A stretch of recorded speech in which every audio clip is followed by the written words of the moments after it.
Now we are going to look into how the logging can be done or how debugging can be done so that we can verify and check what errors are there in our script, or we can possibly look into the issues which we might have in our script.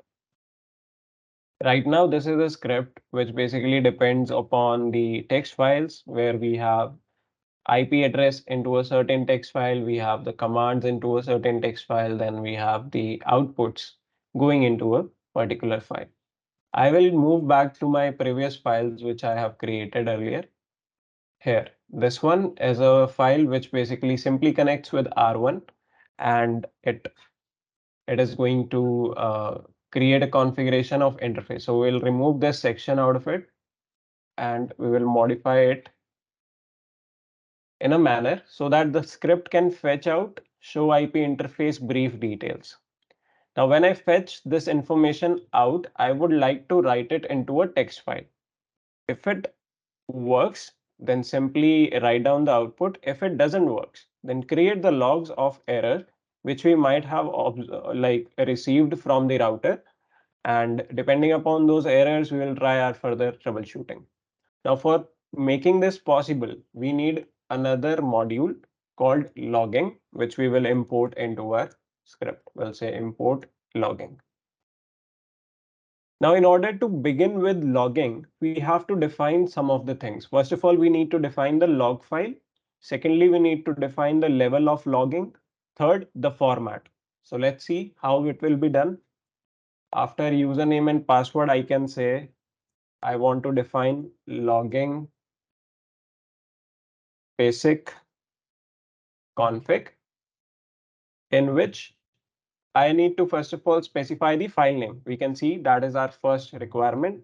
So let's define file name. I'll say file name is equals to, and then I will put the path of my file where I want to send the logs. So let's create a new text file.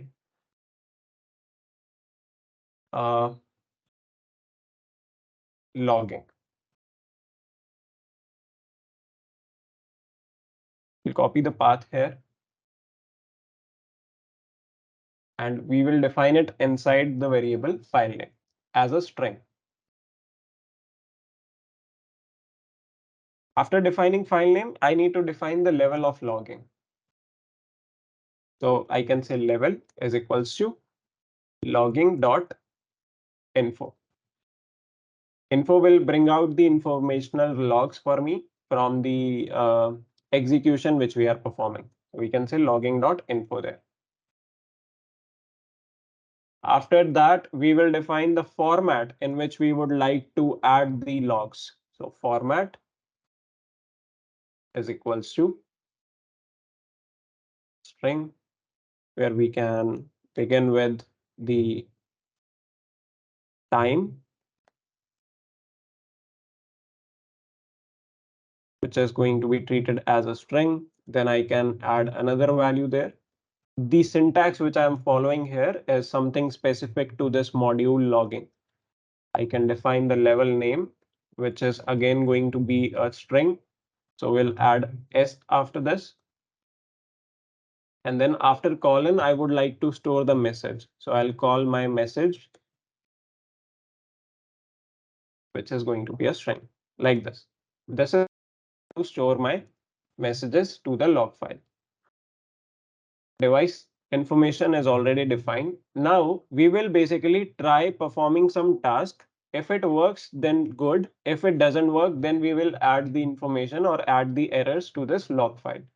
For doing this, we use try except.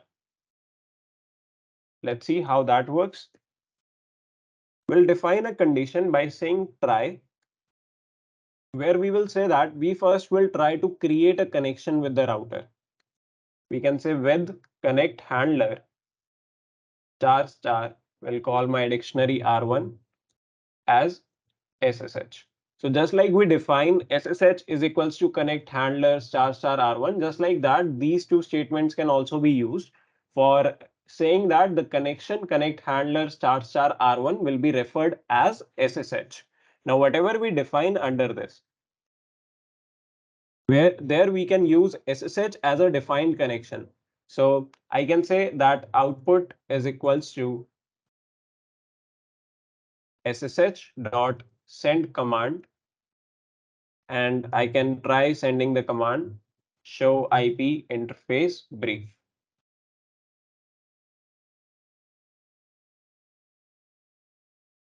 Then I can say if it works, basically, if this gets successful, then I would like to add something to my file.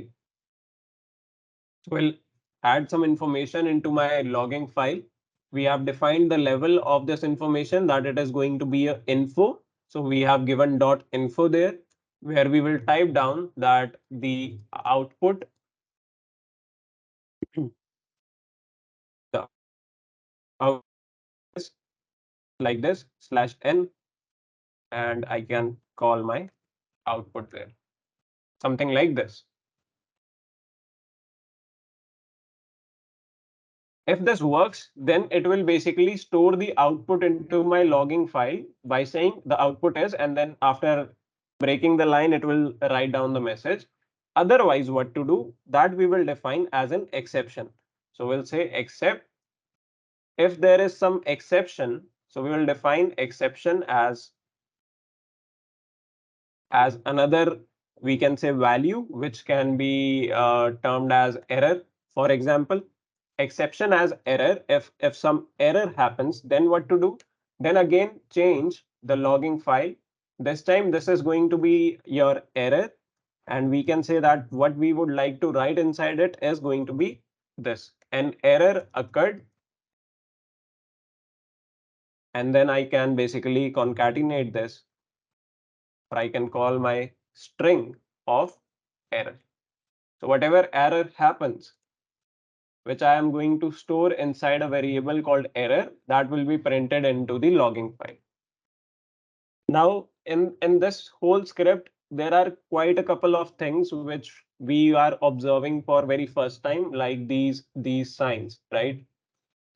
These percentage signs. These basically define the formatting in the case of logging module. We can say this is something specific to logging module. Then all these values which we are writing inside the brackets, these are called as placeholders, which will store your data. At the end, we are putting S. This represents that this is going to be a string. Similarly, like I am adding this information here in the case of the output, then this value also is a string. So we have to specify that by putting percentage and S. Similarly here also. Here, after defining all the elements, I'll put a comma, and okay, we don't need that actually. We basically add the info. Yeah, we need to modify the path. That's the last thing. So we'll change it to backslash, double backslash, like this. Okay, right now it is not identifying the file because the logging file I have created directly from here. That could be a reason. So I'll create a text file manually. I'll go to text job, scripts. Yeah, we'll remove this one, and I will create a text file.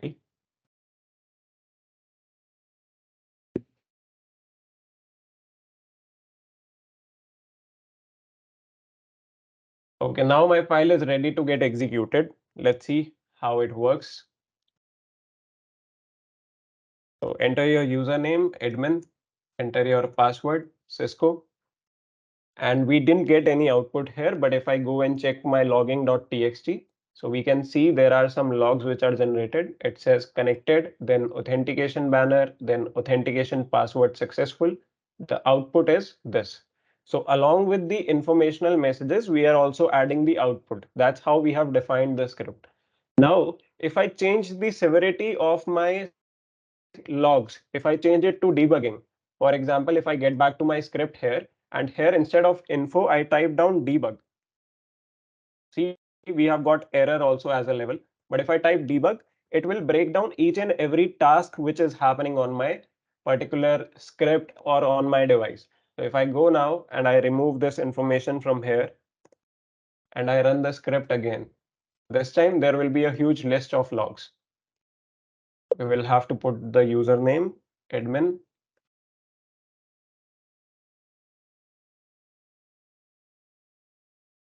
If you go through the logs, you will see that each and every task is defined in a very detailed manner. So every task is getting debugged. You can read all the logs, you can identify where exactly the problem exists, and you can troubleshoot this.